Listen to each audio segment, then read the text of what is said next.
We'll get that Facebook up. I forgot about that. Let's hit go live on that.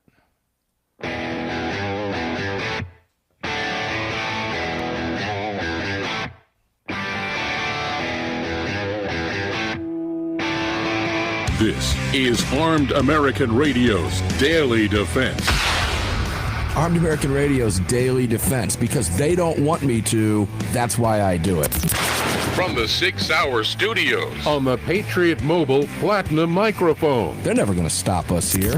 Here is your host, the loudest conservative voice in America fighting the enemies of freedom, Mark Walters. And here we go, ladies and gentlemen. Armed American Radio's Daily Defense from the 6 Hour Studios begins right now. Mark Walters filling your prescription for freedom in front of this Patriot Mobile Communication and Command Center microphone at the ranch. Greg in Dallas, Texas. How you doing, my brother? Here we are. Yeah, here we are. Almost. I can smell the weekends. It's interesting, ladies and gentlemen. We have Paul Markel, student of the gun, joining us today. Yeah. Paul normally joins us on a Friday. So on what has been a short week, that feels like a long week, feels longer because Paul is normally Fridays. Yeah. So don't you feel like it's a Friday today, or should be, right? It should be, man. Sorry to rain on your parade there, and it is How raining on dare our you. parade here. That is my fault. I apologize for that. Now, Patriot Mobile's Lee Wamsgans is going to be here with us tomorrow. She couldn't make it live today, and we don't want to tape. We want to have her live on the program because she's got all kinds of activist 2A things going on that we want to talk with her about, and it's just more fun to do it live. So we are live on Facebook. If you want to watch us on Facebook.com/Armed American Radio.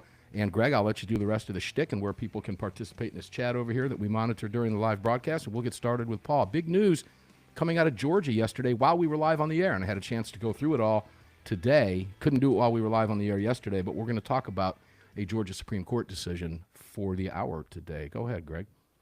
Sure. If you want to watch the show, just head on over to YouTube or Rumble and search for Armed American Radio with Mark Walters. Over there at X, it's at AAR Mark to join our live chat. Download Telegram, create your profile, and search for Armed American Radio Conversations. All right. Before we get to Paul, let me read a provision, the Second Amendment provision, if you will, in the Georgia State Constitution. The right of the people to keep and bear arms shall not be infringed. Pretty straight up. But, there's always a but. The General Assembly shall have power to prescribe the manner in which arms may be born. And I want to talk about that word, which may be born, throughout this hour with Paul Markel, student of the gun. Paul, welcome in, brother. How you doing? A thunderstorm up here in the mountains, which is pretty rare. We don't get a lot of thunderstorms, but we've got one today. Good. That's kind of cool, especially if you don't get them that often, right? Yeah. But if something happens and I disappear, it's because of that. Yeah, we always have to throw that disclaimer out. We get them here all the time. I think we'll be good. But, well, we heard it from you. If it does, Greg will notify me that you've dropped, and we'll just continue the conversation. So, Paul, you heard the Georgia State Constitution. Let me read that one more time. The right of the people to keep and bear arms shall not be infringed, but the Georgia Assembly shall have the power to prescribe the manner in which arms may be born. So let's go there. I can read that a couple different ways, but I would look at this literally in which arms may be born. That means how they may be carried. Am I misreading that, or is that the way you interpret that? Yeah. So it seems to me that you had some weak-kneed liberals in Georgia all the way back 200 years ago when they did the state constitution. But, well, how old is your Constitution? I don't know. That's a great question. I don't know the answer to that question. Yeah, so, but either way, everything before but, I learned that 40 years ago or 50 or whatever, I don't know. Everything before but is BS. And if you have never taught your children that, you need to teach them that. Everything before but is BS, which is why we have a tendency in our world, we don't say but, we say however, or in addition to, or nonetheless. But nonetheless, that sounds to me like, I don't know. How does that juxtapose with the supremacy clause? Well, it's clearly open to interpretation. So ladies and gentlemen, let's keep that in our minds as Paul and I unravel this today. Here's what happened while we were live on the air yesterday, ladies and gentlemen. Obviously, because we were live on the air, we see the alerts, but it's not something we can get into until we read it and make ourselves a little bit wiser to it. But yesterday, the Georgia Supreme Court upheld a state law here in the state of Georgia, and I say here because this is where the show is based out of, that bars most people between the ages 18 and 21 from carrying handguns in public. And here's where the most comes in, Paul, without military training Wednesday. This is what happened, without military training. So if you are serving your country or have served your country 18 to 21 years old, you can carry a gun in the state of Georgia. But if not, you can't. So the court unanimously backed a lower court in rejecting the challenge from a kid by the name, I say kid, he's 20 years old. He's not a kid. He's my son's age. Yeah, kid. He's young. But he's a 20-year-old grown man. His name is Thomas Stevens, 20-year-old Georgian seeking to end enforcement of that prohibition. Right now, Georgians between 18 and 21 can carry long guns in public. Not real practical, but they can. And they can carry handguns at home, in their car. We're going to go back to that in a minute because there's a stipulation there. Or in their place of business, and use them for hunting, fishing, or sport shooting with the associated license. Now, that being a hunting license or fishing license, not a carry license. So in their place of business, Paul, there's a lot to read into just these sentences. Why would they put that in? Why? Because 18-year-olds are adults that can start a business. Well, yeah, they are. But what's the drinking age in Georgia? Same as everywhere else, 21. It's a man-made law. Now we're going to get into malum prohibitum and malum in se. I know you like to talk about that. Well, we're and go there. We do. We like to talk about that. But one of the things that it just drives me up a wall is how we have allowed ourselves by shame or by ignorance or by apathy we've allowed the government to dissect us into little specimens and to decide that, well, you're not mentally mature enough to buy alcohol, consume alcohol until you're 21. And we're like, well, okay. I mean, all right. And then you go to a fresh out of high school graduate and the college recruiters come up to them, and then the college recruiters introduce them to the financial aid guys. And the financial aid guys introduce them to the bankers, and they're like, "Oh, well, you want to go to this college? You've been accepted. Yeah, well, it's not free. So here's a student loan agreement that's going to put you in debt $250,000. Just sign right here." Okay, cool. I'll sign right there. And they're like, "Well, they're an adult. They can do that." So at 18, 19, 20 years old, you're mentally mature enough to put yourself in debt $250,000, but you're not mentally mature enough to consume a beer. Yeah, now let me stop you. Justify that. It's impossible, but that's what we're going to have fun with today. Here's another aspect of what you're talking about, and I appreciate you bringing up the loan. Well, I want to start a car detailing business. I used to do that during the summers when I was in high school, and I made pretty good money. And I've got a pretty good clientele already. I think I'm going to start a business when I graduate. I'm not going to go to college. Let me see what I can do with this business the first year. And you go and put together a business plan. Next thing you know, you've got a lot of customers, more customers than you can handle on a given day. So you want to begin hiring some people. You need to invest in some more products, some more materials, some raw materials, your soaps, your pressure washers, everything else, whatever it takes. You go to the bank with a business plan. You can enter into a contract to borrow a couple $100,000 to run that business at 18 years old. Yet you can't drink a beer. Now, here's the kicker. When I was 18, still in high school, I could drink beer and wine and liquor because the drinking age was 18 at that time. Now, this is malum prohibitum. This is a man-made law, Paul. So I'm glad you brought up the loan aspect, but you can also go out and borrow money and start a business. That's a pretty huge responsibility, is it not? Because if the business fails, what happens to the 18-year-old? They may go bankrupt. That's right. They're held responsible for it. So they can hold a 20-year-old or a 19-year-old or an 18-year-old, they can hold them responsible and for I don't know, what is college now? $300,000? Yeah, I guess it depends on where you go. But, yeah. Yeah, it depends on where you go. $250,000, but they'll look and say, like, look, no, we can't allow 18 and 19 and 20-year-olds to drink. We can't allow that. Now, I have a similar story. When I was When I was a high school senior, the state of Ohio had amended the law and changed it to 19. 30. They changed it to 19 because they didn't want, like you said, they didn't want the 18-year-old high school seniors being able to buy beer for themselves or other people. They're like, okay, well, we'll change it to 19 because by 19, everyone except for that one special kid who was held back a year has graduated already, right? And so now they're off on their own and they're adults. All right, now stop there, because we're getting ready to take a break. When we come back, we're going to go back to that 19. Because when I was 18, it was a graduated deal, but I fell into that grandfather deal. It went from 18 to 19 to 20 and then to 21. But none of that impacted me, fortunately, at the time. But I was responsible enough. I've lived long enough. I'm here. And, well, if laws are so effective, it's already illegal to supply those minors with beer. Tim. What difference does it make, right? Why don't they just put up a sign at the school, no booze for youngsters? We'll be right back.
AAR and use the AAR promo code to get free activation today. Welcome back to the show. Yeah, welcome back to the show indeed. Mark Walters here in the Sig Sauer Studios with you, fighting for your rights every day, filling your prescription for freedom. We are in front of the Patriot Mobile Communication and Command Center microphone.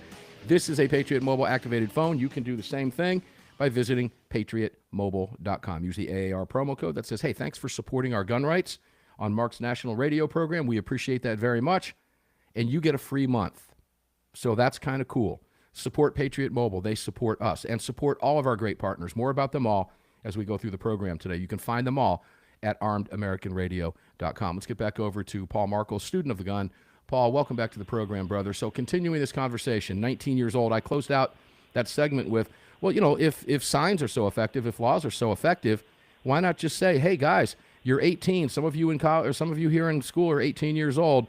You know it's a violation of the law to buy alcohol for minors, and there are minors in the school, so don't break the law. How about putting up a sign in front of every classroom, no booze for the minors, kids, on half days and weekends? Guess that's not too effective, is it? So they got to do what they did or feel they do, but it's all malum prohibitum. It's all man-made nonsense. They could change their minds tomorrow if they wanted to. Well, you know, in the state of Georgia, how old do you have to be to get married? 18. In fact, I think with parental consent, you get married at 16. So two 18-year-olds can get married, sign a legal contract, have kids, become a couple, and have children, but they can't drink a beer at their wedding. Correct. They're likely going to. Well, but they, by law, they can't because they're not mentally mature enough. Right. And that where we're at right now, I mean, we could go, and I guess we could save it for later. We could go into the conflict between the state and the national constitution. Because, like Joe Biden says, what did Joe Biden say? He said, no amendment is absolute, which I guess includes the amendment about taxation and includes slavery. The amendment about slavery, women and women voting and so on. So, everyone. Yeah. So according to, people are like, well, but the state of Georgia can interpret that however they want. Can the state of Georgia prohibit women from voting? I don't know. I mean, if they can supersede the right to keep it, if they can supersede the right to keep and bear arms, then certainly they can supersede women voting. Yeah, you would think. I mean, sure. the Georgia legislature could come forward and say, hey, here's the deal. We don't want women voting anymore. We don't think women make good decisions, and 58% of Congress is men, and they all voted for it. So ipso facto, and then they say, "Whoa, you can't do that. The state can't override it." It's like, no, that's not what you said. You said that it's open for interpretation. So it's open for interpretation. Then, hey, rock on. And you say, but Paul, how do you justify all these courts that have upheld magazine capacity bans and right to purchase and the FOID cards and stuff? They're all wrong. Right. They're all breaking the law. Well, there's political agenda. There's political agenda involved there. Now, the Stevens case is interesting here in Georgia for a number of different reasons. Stevens' attorney, John Monroe, I love John. John was my attorney on my lawsuit against OpenAI, ChatGPT. All right. And in fact, the last oral argument we had in our case, the very next morning, John was arguing this very case in front of the Georgia Supreme Court. So obviously, I'm pretty well versed in this, okay, particularly after reading all of this. But John made a statement here that's quite interesting. When you look at the nature of the training that a young person in the military gets, which is, as we said in our briefs, geared toward rifles and using other small arms like hand grenades, that's not very well suited or significant when it comes to carrying handguns in public, as opposed to training that people might get outside of the military that's geared exactly towards carrying handguns. Now, interestingly, the state represented by the Office of Attorney General Chris Carr, who is forced to defend Georgia law in his position, I understand that, argued that the prohibition on handguns for young adults is authorized by the Georgia Constitution as a permissible exercise, and I found this wording to be interesting, of police power. Now, this was a unanimous opinion authored by Justice Andrew A. Pinson, who rejected Stevens' call to overturn that state precedent in favor of tests created by federal courts. And here's what he said, describing it as a, quote, request to uncritically import federal standards to guide the application of a provision unique to Georgia's Constitution, a practice we have regularly criticized and disapproved. Now, there's a couple things going on here, Paul. I could easily make the argument that the Georgia Supreme Court, under that argument, made the right decision under the law. In other words, essentially what they did is they said, look, this is a legislative issue. The Georgia Constitution is clear. Let me read the Georgia Constitution again. The right of the people to keep and bear arms shall not be infringed, but the General Assembly shall have power to prescribe the manner in which arms may be borne. Now, I read that as how they should be carried, meaning concealed or open, for example. I don't read that, and it's just me. Apparently, the Georgia Supreme Court feels differently. Well, what is an infringement? Holy crap. I mean, do we not understand the English language? The infringement is banning 18 to 20-year-olds from carrying guns to defend themselves. I mean, if we went back to the original Webster's Dictionary definition of infringement, every single gun law is an infringement. Correct. It is. And, the idea, and what I would say, and the attorney is absolutely right when he says that this weird cop out about unless they're in the military, because they can It's like, dude, very few, a small, tiny percentage of the overall military uses handguns. Mm-hmm. The average person who's in the Air Force, Army, Marines, whatever, they'll never carry a handgun. Now, I was unique. I did the entire time I was in, but it was because of my MOS. But the vast majority of the however many million people that are in the military never carry a handgun. They might, a small percentage will get a what they call a FAM fire, mm-hmm. where they let them, basically, it's like going to a gun festival or whatever. It's like going to the media day at SHOT. They let them pick it up off the table. They put bullets in it. They squeeze the trigger until it stops making noise. Then they set it back down on the table and they walk away. That is the vast majority of the experience of most military people. Mm-hmm. Like I said, there's a small, tiny percentage of people who are in the military that have any real working understanding and knowledge of carrying a handgun. And what the attorney's friend said is absolutely correct. The training that is available outside of the military with handguns or concealed carry or whatever, the martial application of the handgun, of the pistol, are superior to what the vast majority. There are a few select units in the military that can shoot handguns and shoot them very well. Yeah. The vast majority don't. Hold on to that because we're getting ready to take another break. When we come back, we're going to continue this conversation. We're going to take an even deeper dive into this because what's left? What do we do next? What does this mean for you if you don't live in Georgia? Nothing, arguably, except it does because other courts look at this.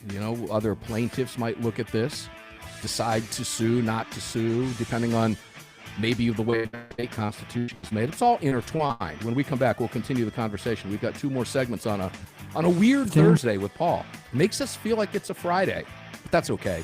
We love Paul, regardless of what day it is. We'll be right back. Don't go away.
Daniel Defense firearms are guaranteed for life, trusted worldwide, and designed, engineered, and manufactured right here in America.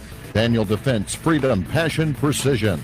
Daniel Defense is freedom, passion, and precision, ladies and gentlemen. Make sure to check out their new H9 handgun, the real deal. When you think of Daniel Defense, most of us default to their incredible rifles, their AR-15 platforms and beyond.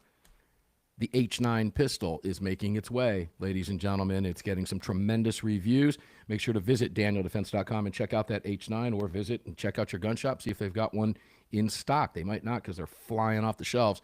Nonetheless, check it out. You can do that all at DanielDefense.com, and you can support the Double D Foundation.org as well. You can also support Car Arms. You can also support Crossbreed Holsters.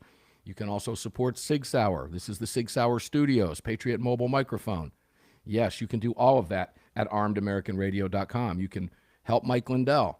Purchase something from Mike Lindell. Use the AAR promo code and say, thank you for supporting my gun rights for all of these years. Mike, we appreciate that, because he has, and he continues to. It's nonstop. They always will. They're with you. Support them. AmmoSquared.com. Start stacking ammo like I do. I get it every Wednesday delivered, every single Wednesday. You can too. It's a 401k for your ammo stash. When you want it, they ship it. AmmoSquared.com. More about our other great partners over the next break. Paul Markle, student of the gun. Welcome back in, my brother. Yeah, so sadly, I think what we're facing is, in the state of Georgia, the Supreme Court is like, okay, well, we're going to default, or we're going to send it back down to the legislature. And if the legislature chooses to take up the case and amend the law or rescind the law or whatever they can, what are the chances that's going to happen? Okay, now, I was on Cam and Company. We were talking about that this morning. We covered this in great detail as well. One of two things has to happen in the state of Georgia now. The Constitution's going to have to be amended, which is a stretch that's likely not going to occur. Legislative fix. The legislative session for this year is over. The soonest we can move on that will be next year. Will we do that in the state legislature in Georgia? I don't know. I would like to think groups like GeorgiaCarry.org, now known as GA2A, and Georgia Gun Owners will push for that to happen, and there will likely be a push for that to occur legislatively to fix that now that the lawsuit was unsuccessful. And one thing that was interesting about this, Georgia's Freedom Caucus said it's time this moves now to the Supreme Court. We've got to fix this problem. Well, John Monroe, the attorney on the case, made it very clear that's not going to happen. It's not going to happen now, and it's never going to happen. Why isn't it going to happen? Because Georgia's highest court here's what the Freedom Caucus said on social media, then I'll tell you John's response. Georgia's highest court just declared that the Second Amendment doesn't apply to every American. We hope this gets fast-tracked to the U.S. Supreme Court because the founders didn't carve out exceptions. If a 20-year-old can wear our uniform and die for this country, they certainly should be able to defend themselves and their family. Here's John's response to that. Not going to happen. There is nowhere to appeal. The Georgia Supreme Court is the ultimate authority on the meaning of the Georgia Constitution. Folks, there's nowhere else to go. The legislature has to make a move on this, Paul. That's all that's left. So, where do we go from here? Now, there's a lot to talk about why these things happen, why the courts rule the way they rule. As I said, because of the Georgia Constitution, the way it's written and the way the state and the Supreme Court has interpreted it over many, many, many, many cases, this being a very narrow case in Stevens being 18 to 20, and what the legislature has not said, I could argue that the court ruled the way they should have by law, although we completely disagree with it. Could they have ruled otherwise? They could have. But clearly they didn't want to break whatever precedents. The other aspect of this is, too, it's not given strict scrutiny. And it should be, but it's not. Okay, so all of these are arguments that can be made, and hopefully this is something that the legislative body takes up. Now, we go to a state like Minnesota, Paul. Minnesota, 18 to 20-year-old, their right to carry was just recently upheld. Second Amendment Foundation case. Okay? This is a state's issue, bro. And I will say this, Paul, and then I'll turn it over to you. If the Georgia legislature decides to move to change this law, guess what happens? The anti-gunners are going to come out in full force. Don't think for 2 seconds they wouldn't love to defeat a red state in a pro-gun move at the legislature. And guess what they have a lot of? Doughies. So there's always Paul. Brother, are we incapable as a nation of having an honest conversation? Because, if we're going to play this game, if we're going to play the mental maturity game, right? And that's how they pushed the national 21 drink, how they basically circumvented the Constitution by going around the 10th Amendment. They went around the 10th Amendment through bribery and extortion. The federal government extorted the 50 states to pass 21-year-old drinking ages. So the federal government committed extortion, which we allowed them to do, because they stole the money from the residents of the 50 states, put it in their bank, and told the that they won't have that money back unless they pass a 21-year-old drinking age, which is straight up extortion. And we allowed them to get away with it. So if we're going to go down that, let's go ahead and say that we agree with you that adult humans don't become adult humans until their 21st birthday. That prior to that they are mentally immature and cannot be trusted and have an inability to control themselves. Right? That sounds stupid when you say it out loud, but that's exactly what a 21-year-old drinking is. Mm-hmm. It's saying that before the calendar strikes 21, before that day, you are mentally immature and cannot control you can't control yourself, right? But the day you become 21, you become mentally mature, and magically, you are now a responsible adult member. You become responsible at midnight. 11:59, 59, 59, you become somehow a responsible person. You are now magically a mature adult human. And you say, well, come on, man, we know that's not true. Well, that's what you're saying with this. That's what you're implying. You're like, well, it has to be some age. Why? Because I don't want to be, but if you go back to the old original countries like France and Germany and so forth, where we all came from, there's no 21-year-old drinking age. Correct. There's either no age or it's 14 or 16 or what have you. As a matter of fact, when I was in Spain many, many moons ago, I learned from the locals that the drinking age was 16, but the age to get a driver's license was 18. Yeah. So what we've done is we've completely flipped that on its head in the United States. So what I would do, if I were king, I would say, all right, here's the thing, 21 for everything. You cannot sign a contract. You cannot enter into legal agreements until you're 21, which includes entering the United States military. All right, let me throw because you're obviously not mentally mature enough. Let me throw a wrench at you. Not at you, but I've used this argument before. I'd love to get your thoughts on it. I think you and I may have talked about it before. But you look at people like David Hogg, right? These idiots that run their mouths that nobody should have guns at 18, 19, 20 years old. Florida passed the Parkland bill, same thing. Okay. Georgia's argument in this case, but there is some nuance in Georgia law. You can carry a gun in a car if you're 18, but only if the car is registered to you. All right, I'll get back to that in a second. So I've thrown out this idea. Why not give an 18-year-old on their 18th birthday, say 30 days to make a decision? Do you want to be treated as an adult at 18 or 21? If you choose 21, you get no benefits of adulting. None. You're still treated as a child until you're 21. Or you can choose to be an adult at 18. Sign this paper, make up your own mind. And you decide, if that's what you want, you don't want to carry guns, you don't want to have rights, you don't want to be able to enter contracts, businesses, get married, do all this till you're 21, give them the choice to do it. Allow them to remain kids if that's what they want to do. I mean, that's a fair option. We'll talk about it when we come back from the break with Paul. Let them make the call. That's simple. If you choose to be an adult at 18, you get everything that comes with it, positive and negative. You want to wait till you're 21? That's up to you. And guess what? Once you sign this, you can't rescind it until your 21st birthday, period, when it happens automatically. Armed American Radio's Daily Defense here in the Sig Sauer Studios returns in front of the Patriot Mobile microphone at the ranch right after this with Paul Markel, student of the gun. One more segment to go.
Defense is being brought to you by Daniel Defense. Visit DanielDefense.com. Now, back to the show. All right, guys, one more segment with Paul Markel, student of the gun. We're going to cram as much in on this discussion of what occurred in Georgia relative to the 18 to 20-year-old case yesterday, the Stevens case. Before I go there, I want to remind you about some more of our great sponsors here, and that one of them being, of course, Attorneys on Retainer. Make sure to visit attorneysonretainer.com today. Use the AAR promo code. It's real simple to do. You can catch it. You can go to attorneysonretainer.com yourself, or you can simply go over to Armed American Radio and click on their logo. You'll see it right on the front page. It will take you there. Fill out the paperwork there. It's really, really simple to do. I did it. My entire family are members. You'll get a discount, $35 off your fee to sign up there, and you will have an attorney on retainer immediately, which gives you attorney-client privilege immediately. If you need to use your gun for whatever reason, shut up, call your lawyer. Why? Because you have a lawyer. It's that simple. And it's super inexpensive to do. Trust me, I know how much attorneys cost. They are not cheap, all right? So this is one hell of a deal. Get yourself an attorney on retainer. If you carry a firearm, make sure you have legal protection instantly. You don't have to shop around.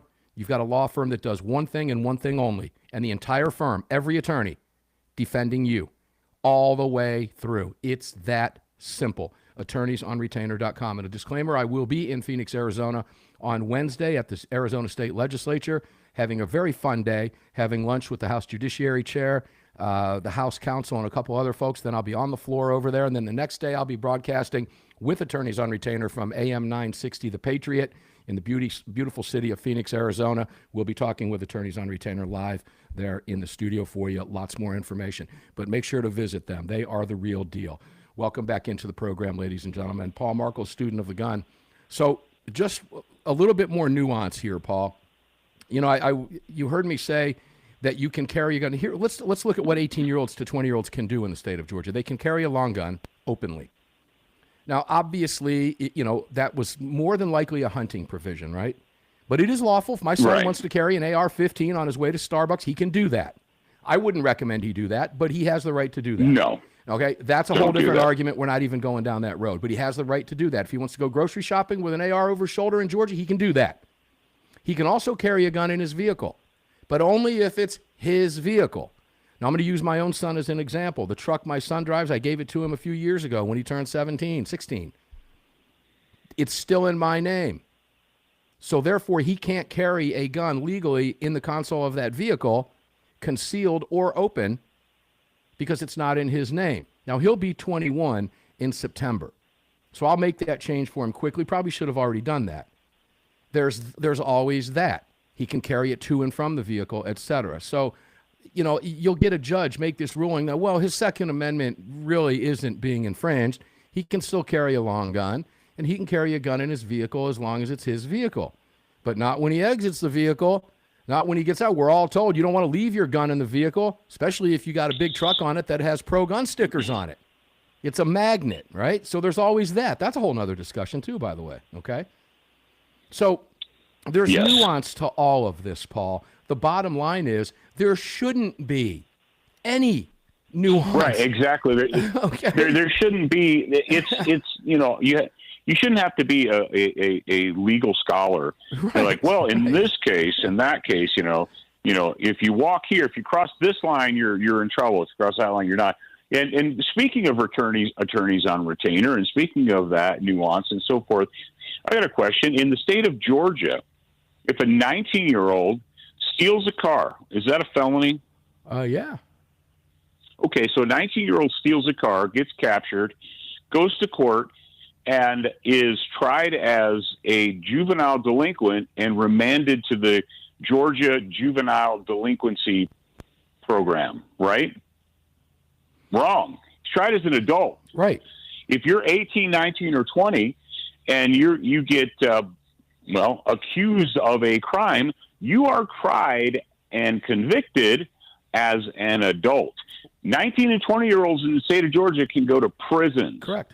Not jails, prisons. The big prisons, but hang on a second. Gentlemen. I thought that they're not mentally mature enough to be able to control their behavior and so on and so forth. But they're mentally mature enough to be tried as adults. Mm-hmm. Is there no hypocrisy? Does no one in the world like recognize this hypocrisy? Yeah, that's why we're tough. Of course we do. It's blatant hypocrisy. Yeah. And how are people who claim to be attorneys? How do you not slam dunk a case like that?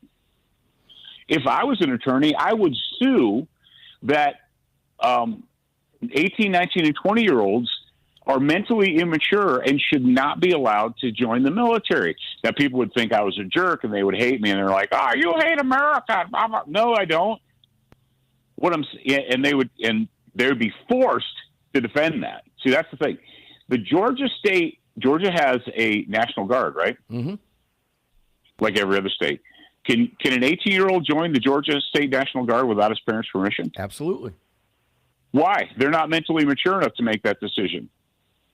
Well, they're going to get military training, Paul. Oh, well, that's what they're. no. So they're going to have the maturity because they they're won't. going to get the training. That doesn't change. Getting the training Doesn't does matter. not change the mental maturity. Doesn't matter. All right. So wouldn't it make more sense if you're gonna play the training card? Wouldn't it make more sense for the Georgia State Legislature to say, okay, here's what we'll do. You can apply for a permit if you bring us proof of education. If you bring us proof of training. If you present us with proof of training, then you can carry. Wouldn't that make more sense? If we're going to play that game. Under the context of this conversation, yes, but I can hear heads popping right now. You shouldn't have to have training because an 18-year-old is an adult. When does an adult have to take training in order to exercise their Second Amendment rights? There's all that whole argument, right? But we're also playing the game of, all right, if you are in the military, you are an agent of the state, you are an employee of the state, right? Yeah. Yeah, you're an employee of the state. So employees of the state are exempt from the laws that are applied to the peasantry. That right there is the textbook definition of tyranny. When you exempt employees of the state from the laws that you apply to the peasantry, you are living in a state of tyranny. How are there no attorneys stand up and say, if you have two sets of rules, one for the government and one for the people, that is the absolute textbook definition of tyranny. How in the United States of America, as a constitutional republic, can we allow the government to create two sets of rules, one set for them and one set for us, and be okay with it? We are not okay with it, but the government's been doing it for years. See Nasty Pelosi. Well, of course the government's okay with it because they benefit. Of course they do. They benefit from everything they take from you, ladies and gentlemen. Paul, we're getting ready to wrap it up. I love you on the show. Thanks for coming in on a Thursday, dude. I really do appreciate it. Tell people where they can find you. It's real simple. If you are an 18-year-old in the state of Georgia, or even if you're not, go to sotgu.com and sign up for training. You can start taking training today. Absolutely, and you should be training anyway, ladies and gentlemen, not because it's a requirement for anything, but that's what you do when you're responsible. Because you want to. Because you want to and you want to learn, and it's a lot of fun in the process, no doubt about it. We'll continue following this. Ladies and gentlemen, thank you, Paul, for being here. We love you. Fan favorite for a reason. Big announcement coming up on Armed American Radio's Monster Cast coming up this Sunday, ladies and gentlemen. You don't want to miss it. Press release going out, all kinds of stuff. Really fun stuff getting ready to kick off on Armed American Radio and Armed American Radio's Daily Defense beginning Sunday and forward from there on both. Enjoy your day. Visit budsgunshop.com and heavensharvest.com. We'll see you tomorrow, guys. Who just filled your prescription for with Mark Walters, presented by X Insurance. X Insurance on the Armed American Radio Network. Skated on that one, huh? You see how bad it is? No, we take a big hit. Big hit. You are robotic. I'm sending you a pic now. Wow, I see nothing on this end. Ugh. I need to get those. That's why I always say your end is always off. Yeah, I need on this box because it's only showing me. I need to get that Comrex GUI back up on the main screen so I can put it up while I'm on air and not have to be looking down at this box all the time. Hey folks, thanks for being here today. Hope you enjoyed Paul's conversation with us. Always fun. Big screw job in the state of Georgia. technically a screw job. Obviously, it's a screw job all the way around because the Constitution allows the Georgia Supreme Court to make those decisions. So there's that technicality there. But nonetheless, the legislature's got to get off its ass and make these fixes. And hopefully we can get that started here in the state of Georgia, and you can do the same thing in your state. I have a lot to talk with you about coming up. Well, we've got Lee Wambsgans from Patriot Mobile coming up tomorrow. I'll take the second half of the broadcast myself. Lots I want to cover with you on that. There's all kinds of fun stuff going on. But coming up Sunday, guys, you don't want to miss it. You want to tune in for sure. Yeah, you don't want to miss it. Big announcement coming up with Armed American Radio and another huge partner / sponsor, but more of a partner. We'll explain it all on Sunday night's Monster Cast, particularly in the first half hour of the show. So there's your little tease. I'll do it again tomorrow also, but we've got a lot of work to do over the weekend to get everything kicked off properly, but you're going to notice a big change. And we're really excited about it here at Armed American Radio, so make sure to stay tuned. Guys, thanks for being here today. Appreciate it. Stay safe out there. We'll see each and every one of you on the radio mañana. All right.